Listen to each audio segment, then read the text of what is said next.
Bonjour, d'abord merci beaucoup à la chaire Régulation d'avoir permis de venir présenter la vision que j'ai pu avoir à travers le début de ma carrière des sujets des aides d'État. Alors c'est une vision de praticien, plus que d'expert théorique des aides d'État, puisque mon parcours a été émaillé depuis maintenant une dizaine d'années de liens plus indirects que directs avec la problématique des aides d'État, puisque j'ai eu la chance de suivre le groupe EDF à l'Agence des participations de l'État, donc à Bercy, au ministère des Finances. Et je suis maintenant depuis une demi-douzaine d'années au sein d'un investisseur de long terme dans les infrastructures. Donc la façon dont j'ai pu me confronter au sujet des aides d'État est à travers l'instruction de dossiers concrets, soit d'investissement, soit de décisions publiques concernant l'opérateur national d'électricité, historiquement EDF. Alors, une anecdote qui m'a sans doute le plus marqué et qui a le plus de lien avec la problématique est celle de savoir si les aides d'État sont ou pas de bons outils de politique publique.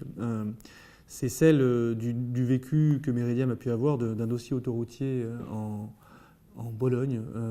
à travers lequel nous avons vécu 15 changements de régulation au moins, et à la fin, la procédure des aides d'État a été utilisée d'une manière que je qualifierais de légèrement détournée,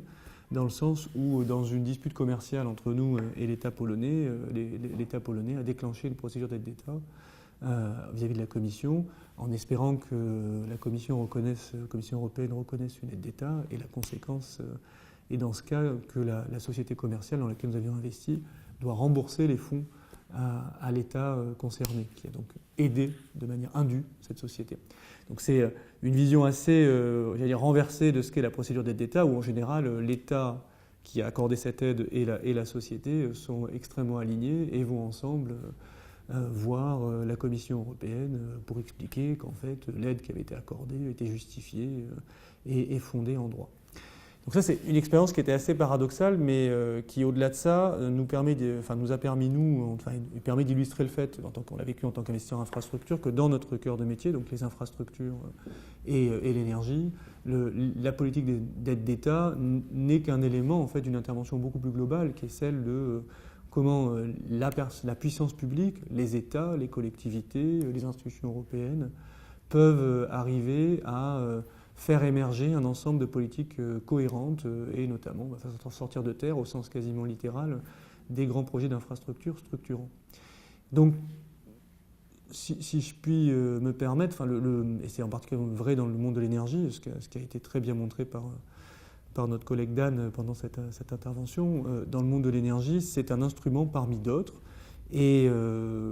l'enjeu est en fait de l'intégrer, cet instrument, pour qu'il pousse dans le même sens que les autres politiques et pas contre. Et c'est ça qui est le nœud du problème. Je pense que vu de la Commission européenne, pour reprendre notre exemple concret, et je finirai là-dessus, une autoroute, en l'espèce entre Berlin et Varsovie, c'est un projet qui a vocation à être encouragé au regard des politiques publiques européennes, la constitution d'un marché unique à travers l'Union européenne par exemple, et dans le même temps, offrir finalement la capacité à remettre en question un accord qui concerne cette autoroute à travers cette procédure d'aide d'État, ça peut conduire à ce qu'il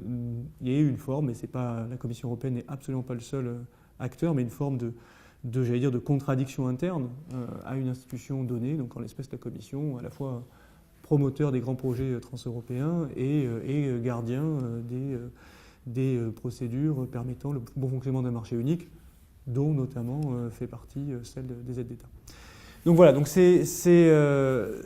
qui est important et ce qui a été très bien montré par cette matinée de débat, c'est que les aides d'État ne sont qu'un élément d'une politique globale